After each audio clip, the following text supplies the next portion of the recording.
দিচ্ছে, এত খুশি হয়েছে কি বলবো। পরে ওর প্লেটটা আমরা সুন্দর করে সাজায় দিলাম, বাবুকে বসায় দেবো আচ্ছা নাও, happy birthday to you, happy birthday to you. না আবু একটু খাও, আম্মুর হাতে একটু খাও কেক, একটু খাই, জিব্রা জিব্রা। মানে বোঝায় যাচ্ছে ছেলেটা কিন্তু একদম আমার মতন হয়েছে। মানে মিষ্টি জিনিস দেখলে একদম খাবো না। মিষ্টি জিনিস আমার পছন্দ না, আমার ছিল না। ও তো ঝাল খাবে, আর এই যে ভাজা পোড়া, মানে এত মজা পায় এগুলো খেয়ে।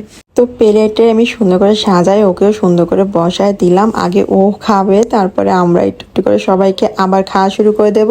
তো আমি এখানে বাবুর জন্য রোস্ট রান্না করছিলাম, তো ওইটা আমি বাবুকে দিচ্ছি। ইস কি মজা, তাই না? বাইরে যদি অনুষ্ঠানের চাইতো বাসায় এই আয়োজনগুলো যে কি শান্তি দেয়, কি মজা লাগে কি বলবো। বাইরে করলে যেটা হয় বাস খাও দাও, সবাই যার যা মতো চলে যাও, কিন্তু ওই আনন্দটা বাচ্চারা কিন্তু খুব কম পায়। কিন্তু বাসাতে যখন ওর জন্য আমি এত কিছু রান্না করছি,